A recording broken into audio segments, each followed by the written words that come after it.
प्यारे भाइयों बहनों, जैसे मैंने कहा कि आज हमारा गांव और हमारा फारिस एक फसल का त्योहार या नया खानी या तुसगो या हार्वेस्ट ऑफ फीस्ट हम जिसे कहते हैं, उसे हम आज मना रहे हैं। और हम सबों ने सुना आज के पहले पाठ में, जहां पर परमेश्वर कहते हैं इस्राएलियों को, आप सभी परदेसी थे और आप यहां पर आके बस गए हैं, और इसलिए जब आप कुछ भी उपज आपको प्राप्त होती है तो उसे सर्वप्रथम आप ईश्वर को चढ़ाइए। मुझे लगता है कि आज यहाँ भी जितने भी मदगड़ी में लोग रहते हैं, हम भी कहीं परदेसी थे और हम कहीं से आकर यहाँ बस गए हैं, और इसीलिए आज हमारे पास सभी खनिज संपदाएं हैं और हमारे साथ खेत बाड़ी जंगल जमीन सब कुछ है। इसी पे हम आश्रित हैं, और इसलिए हमें परमेश्वर को धन्यवाद देना है कि प्रभु आपने हमें एक प्रॉमिस लैंड, मतलब आज हमने जो जंगल जमीन ग्रहण किया है वह परमेश्वर ने यहाँ हमें लाया है, और उसी को हम आज चढ़ाने जा रहे हैं। और उसी को हम समझने के लिए हम देखते हैं हमारे भारत देश में कई सारे तरह से इस नया खाने को मनाया जाता है। ऐसे नहीं कि हम केवल आदिवासी समाज यह नया खाने का त्योहार मनाते हैं, या जिसे हम तुस्को कहते हैं। तुस्को का त्योहार केवल हम आदिवासी या उरांव जनजाति लोगों के लिए नहीं है, केवल मुंडा लोगों के लिए नहीं है, लेकिन पूरे देश भर में इस त्योहार को अलग अलग तरीके से अलग अलग नामों से जानते हैं, जिसे हम कहते हैं हमारे उत्तर भारतीय, मतलब हमारे जितने भी इधर नॉर्थ इंडिया में होती है, हमारे हिंदू भाई बहन लोग उस त्योहार को मकर संक्रांति के नाम से जानते हैं। और उस मकर संक्रांति में भी हमारे भाई बहन गुड़ चिवड़ा और कुछ मिठाइयां बनाकर परमेश्वर को चढ़ाते हैं। मतलब जो हमारा फसल है, जो हमसे हमारे परिश्रम के फल से निकला है, उसे परमेश्वर के लिए चढ़ाते हैं। और उसी प्रकार यदि आप जाइएगा पंजाब हरियाणा, वहां लोग बैसाखी एक त्योहार होती है, उसे लोग बहुत धूमधाम से मनाते हैं। उनके लिए वही एक फसल काटने का त्योहार है, या तो नया खाने का त्योहार है, जहां लोग ढोल नगाड़ा और भांगड़ा डांस करके अपना त्योहार को मनाते हैं। और वैसे ही यदि आप जाइएगा आसाम में बिहू डांस आप बहुत ही प्रचलित होंगे। ये बिहू डांस, उसी नृत्य को लोग फसल की खेती के लिए या तो फसल के उपज के लिए वे परमेश्वर को धन्यवाद देते हैं और उसे चढ़ाते हैं। यह बिहू डांस आज बहुत प्रचलित है, और यह बिहू उसी त्योहार को दर्शाता है। और उसी प्रकार यदि ओडिशा में जाइएगा तो वे लोग बोलते हैं नई खाई, मतलब नया खाने, वही है अपने भाषा में उसे लोग कहते हैं नई खाई। और वहां पर भी लोग अरसा, तो कुछ मिठाइयाँ और कुछ रोटियां बनाकर वे आपस में बांटते हैं और खुशियां मनाते हैं। और केरल में भी एक त्योहार है जिसे हम कहते हैं ओणम। ओणम भी कोई दूसरा त्योहार नहीं, लेकिन वह भी एक नया खाने का त्योहार है, जिसे लोग फूलों द्वारा एक सुंदर फूल का जो ढेर आता है उसे बनाकर लोग अपना खेती बाड़ी का जो सौंदर्य है या तो उसे लोग चढ़ाते हैं। और उस दिन आप देखेंगे बहुत सारे प्रकार, मतलब तरह तरह के, मतलब नॉन वेज जो शाकाहारी भोजन होता है उसे लोग बनाते हैं। मतलब जो अन्न से जितना भी बना सकते हैं आप उसी का तरह तरह का भोजन आप बनाएंगे। अब पायसम हो गया, खीर हो गया, और चावल और तरह तरह की जितने आप मिठाइयाँ बना सकते हैं, कम से कम 45, 40, 50 आइटम बनाते हैं लोग उस दिन। और उसे उस दिन लोग प्लेट में नहीं खाते हैं, लेकिन पत्ते में खाते हैं। तो इस प्रकार का त्योहार वे जानते हैं कि यही नया खानी है, और यही हमारे लिए एक परमेश्वर को धन्यवाद देने के लिए एक तरह का एक त्योहार वे मनाते हैं, जिसे कहते हैं ओणम। और तमिलनाडु में उसी को लोग कहते हैं पोंगल। पोंगल भी एक नया खाने का त्योहार है। और आंध्र प्रदेश और कर्नाटक में जाइएगा तो वहां लोग कहते हैं उगादी। लेकिन हमारे क्रिस्तीय समाज में ये कैसे आई? मैं पढ़ ही रहा था कुछ पुस्तकें और कुछ चीजें, जहां पर हमें बहुत ही सुंदर ढंग से बताया गया है, तो हमें समझ में आई कि यह क्रिस्तीय त्योहार कैसे उत्पन्न हुआ, ये तो कैसे मनाने लगे। कहा जाता है कि आगरा में या तो महाराष्ट्र में, मुंबई में एक अगेरा एक त्योहार है, आगरा। और वहां हमारे क्रिस्तीय समुदाय, जब पहले के मिशनरी फादर लोग थे, उस समय लोग एक साथ आते थे और वो अक्टूबर महीना का पहला सप्ताह या तो पहला रविवार को लोग मनाते थे। हर साल पहला सप्ताह का या तो पहला रविवार अक्टूबर महीना में लोग जमा होते थे और इस त्योहार को मनाते थे।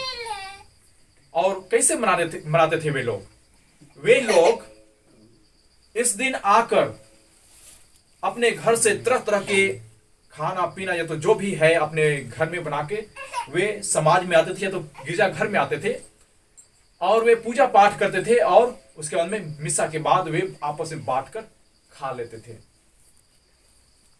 उसके बाद में वे क्या करते थे, नाच गान होती थी, खान पान होती थी। उसके बाद में जो पुरोहित होता था वह नजदीकी खेतों में जाकर हंसुआ डालते थे, मतलब वे कटनी का शुरुआत करते थे और वहीं से शुरुआत होती है कटनी।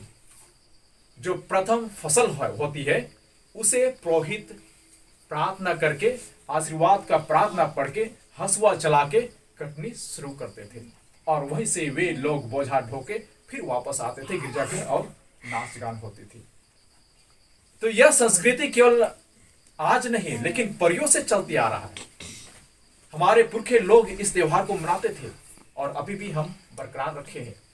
लेकिन हमें समझना है क्या हम इन चीजों को समझते हैं, इन चीजों को हम अपने बाल बच्चों को दे पा रहे हैं या तो उन्हें हम समझा पा रहे हैं।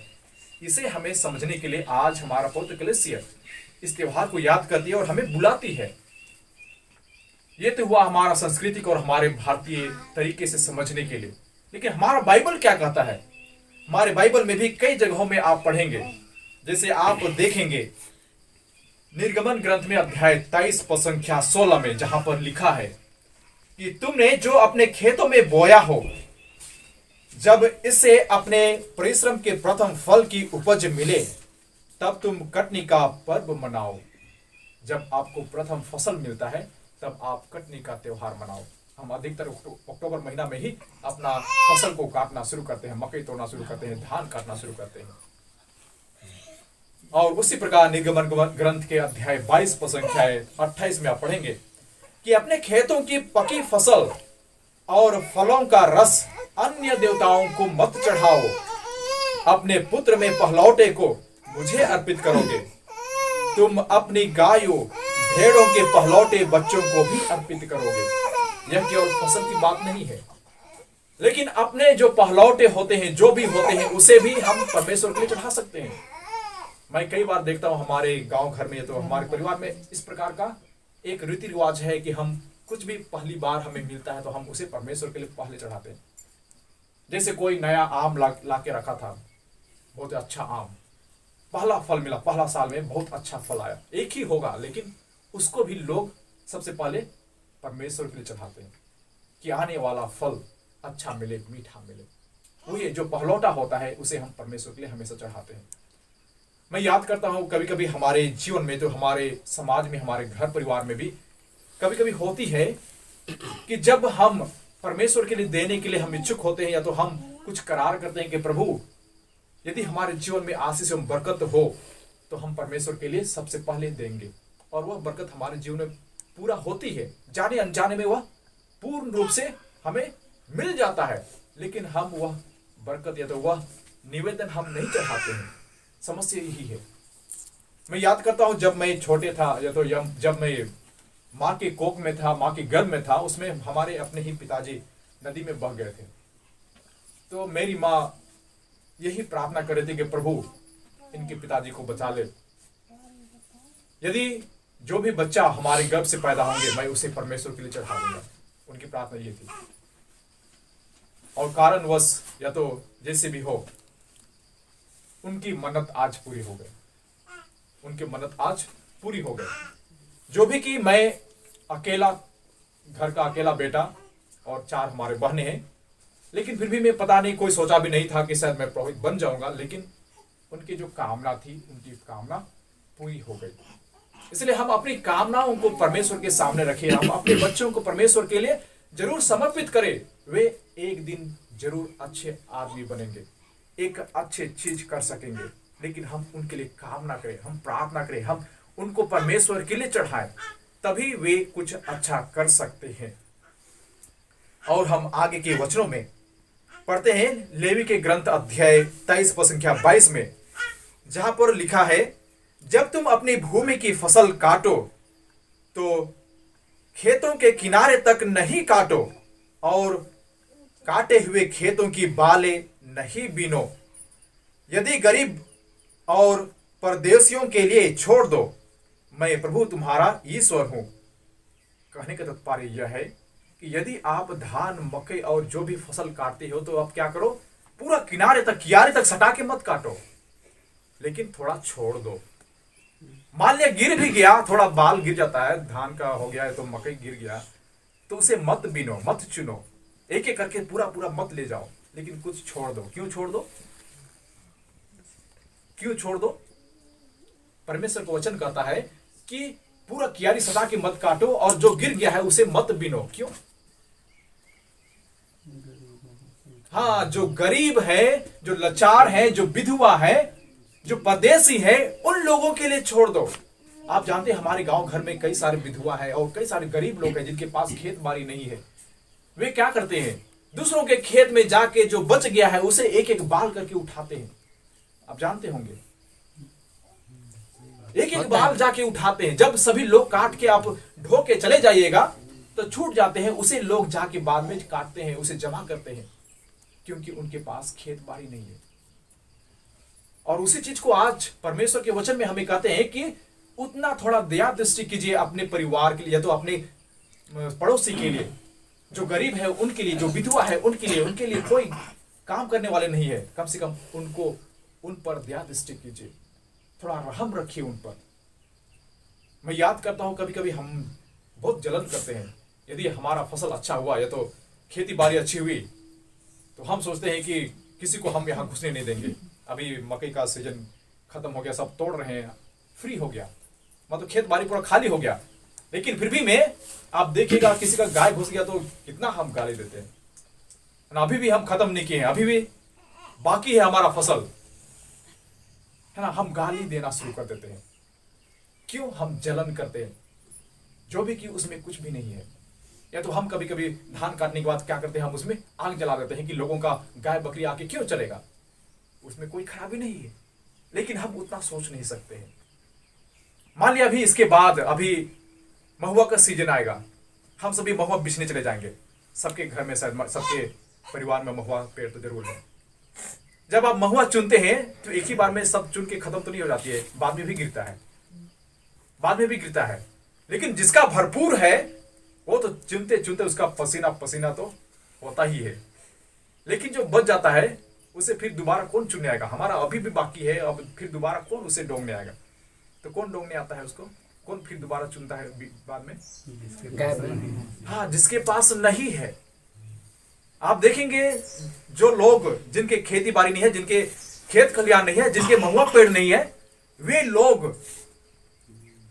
पेड़ पेड़ जंगल जंगल पूरा घूम के एक ही टोकरी तो एक ही टोकरी, लेकिन वे जमा करते हैं। कम से कम उन पर रहम रखिए। वही चीज परमेश्वर का वचन कहता है, कम से कम यदि आपके पास भरपूर है तो उन चीजों को आप छोड़ दीजिए, थोड़ा बहुत आप उनके लिए भी दीजिए, तभी हम यह त्योहार को धूमधाम से, या तो हम सही मायने पर मना सकेंगे। इन चीजों को हमें समझने की आवश्यकता है। हमारे घर में बहुत सारे चीज हैं, लेकिन हम कितना लोगों के साथ बांट कर, या तो हम उन्हें मिलजुल कर मनाते हैं या तो उन्हें दे पाते हैं। इसे हमें आज समझने के लिए परमेश्वर आमंत्रित करते हैं। और आपने दूसरे पाठ में भी यही पढ़ा, जब हम विश्वास करते हैं तो उस विश्वास को हमें अपने कर्मों से प्रकट करना है। यदि आप कहेंगे कि मैं भूखा हूं, तो आप कहेंगे ठीक है कोई बात नहीं, आप घर जाइए और मस्त खाइए और सो जाइए। उसको देना है। जब तक चावल दाल नहीं दीजिएगा तो कहां से बेचारा खाएगा? भूखे तो है। केवल हम मुंह से नहीं, केवल शब्दों से सांत्वना नहीं, लेकिन हम अपने कर्मों से भी उन्हें सांत्वना देना है, उसे कुछ देना है। वही आज का वचन हमें बताते हैं।